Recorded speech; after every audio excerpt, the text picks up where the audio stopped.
Hello and welcome to another Earnestly Eston book chat. Today, let's spend some time with Beneath the Wheel by Hermann Hesse.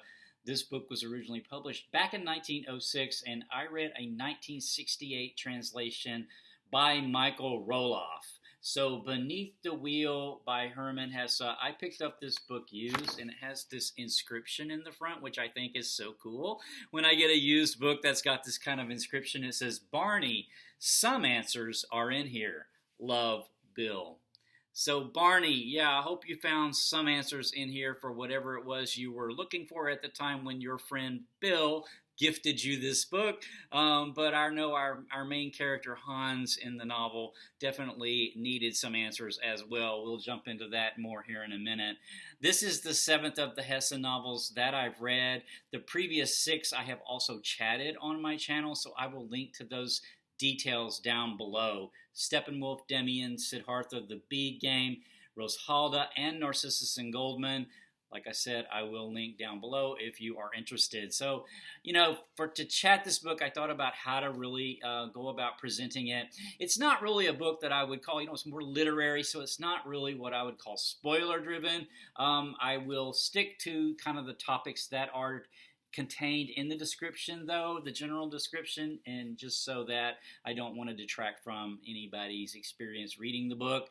So I mentioned our main character, Hans Giebenrath. He is a young man who is a very bright young boy, really, still. But I guess I gathered right at the kind of early teenagers years, and he lives in this kind of prosperous, smallish town in Germany, and he is the only child of a fairly prosperous middle-class man. His mother passed away years ago, so he never really knew his mother. But there is a scholarship that is to the Theological Academy of Maulbronn. And so across, I guess, the region, different towns can send their most promising boys to take this examination, and those who score the highest, get this scholarship, and they go off to the Theological Academy of Maulbronn, and then they wind up having, really set, respectable careers. And so it's a high honor for not only an individual to represent the town, to go to the examination, but also then to actually get, succeed at it.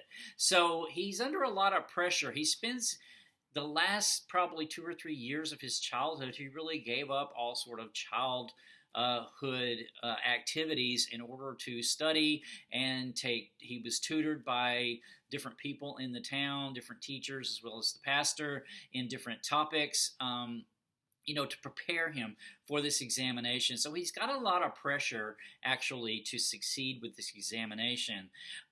He starts having these headaches and things, but he sort of pushes his way through that.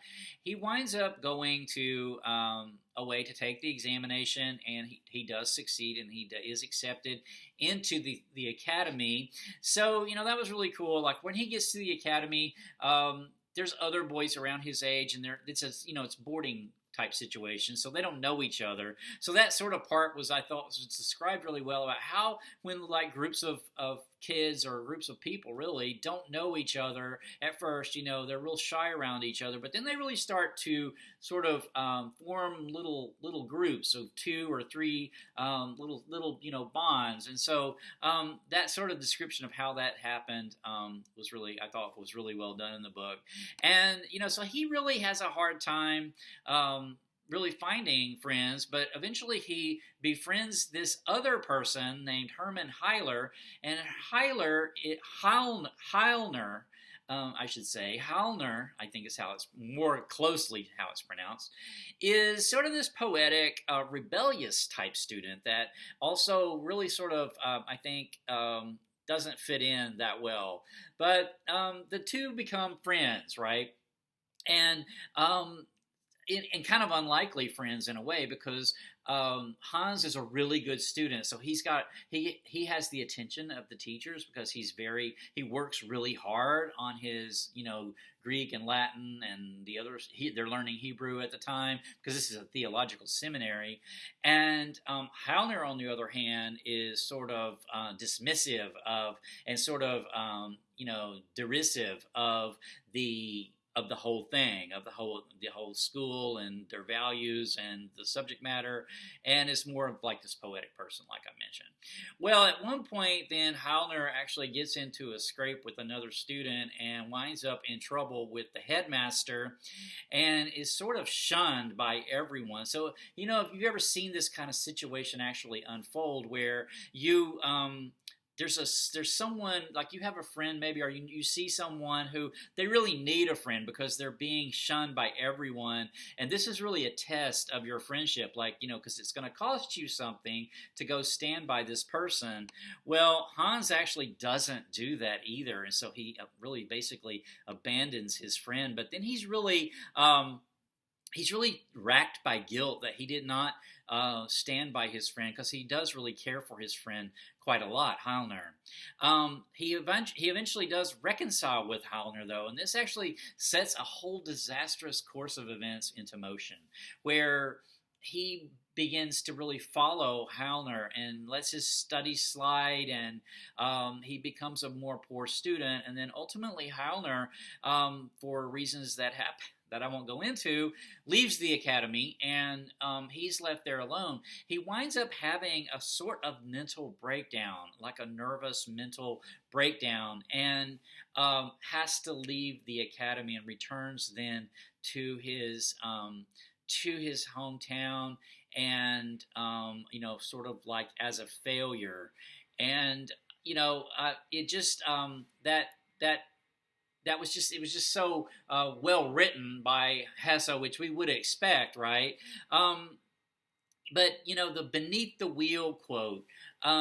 There's a quote on page 102 of the book. The quote is, "That's the way, my boy." This is a teacher talking to Hans. "Just don't let up, or you'll get dragged beneath the wheel." So beneath the wheel, the meaning of this title is, I think, where I'm interpreting it, where there's a wheel of life, like that some people manage to avoid getting crushed by, and others are somewhat damaged by it, and some are actually totally crushed by it. But beneath the wheel, I think, is really describing Hans and his sort of experience with the wheel, and I'll talk more about that here in a bit. There's another section here in the book that I wanted to kind of call out before we move on with the story a bit. It's a section on that Hans is at school, and he is really having a hard time engaging with the texts, and then so he's studying like scripture, because he's learning Hebrew and Latin and Greek, like I mentioned, and he said sometimes he can be reading a scripture and it'll just come alive for him. But there's this quote about reading in general that I thought was pretty cool. It says, "At intervals, something similar would happen, and some personage or historical event would seemingly break forth hungrily from the books, yearning to live once more." I love that quote, because to me it's like characters in a book, yearning to live. So a person or a historical event would seemingly break forth hungrily from the books, yearning to live once more. Because every time we read a book, right, and read the characters, they come alive again. So I think that's so kind of cool. So yeah, Hallner's influence and Hans's main problem. So Hallner's influence at the school, I think that one problem that Hans had, well, his main problem throughout the whole book is actually the social pressures he's under. And this is not only the social pressures, of his village to actually succeed at the exam and to go to the academy. He's also under the pressure of his father's middle-class values, the townspeople's expectations, and then the pressures of the academy itself, these pressures of rigorous study as well as competitions between the students. But then there's also this social force of Hallner, his friend, who pushes this force of sort of rebellious, and he's sort of rebellion and poetic sort of outlook that causes Hans to neglect his studies, and Hans never really comes to terms with that and makes his own way, and then he has to go back to his village, and ultimately his father lets him recuperate for a while, but then his father really expects him to to go and get some kind of job. So he gets the option to apprentice to a mechanic or to a clerical apprentice. And, I feel like the mechanic, he ends up choosing the mechanical one, even though he didn't really have the physical body for it. But I'm not sure he would have the mental or the emotional.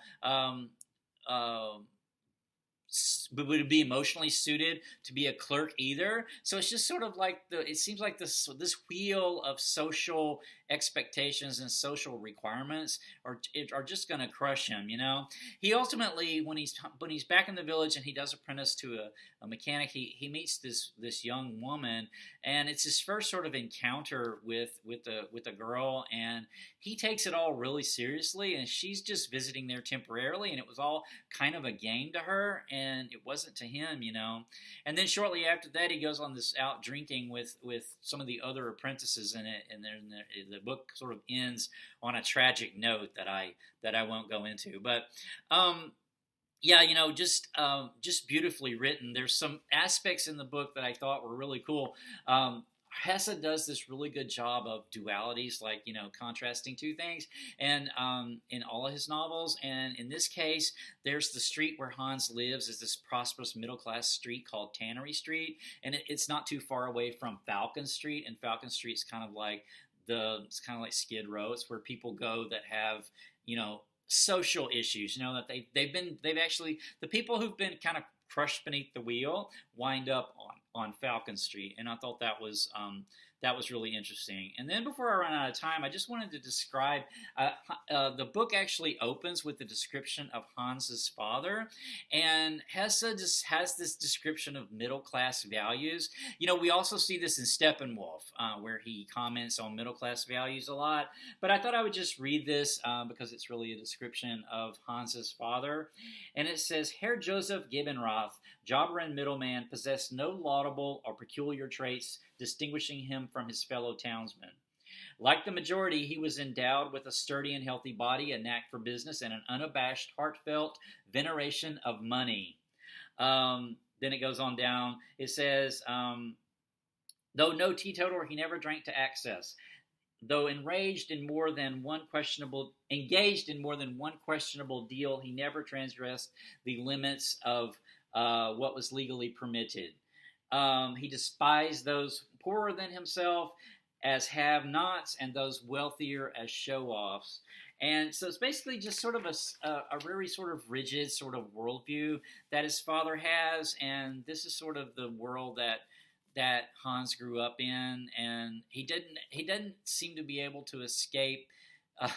He didn't ever really be able, from my perspective, it didn't seem like he was really ever able to escape into himself. He was sort of found himself beneath the wheel.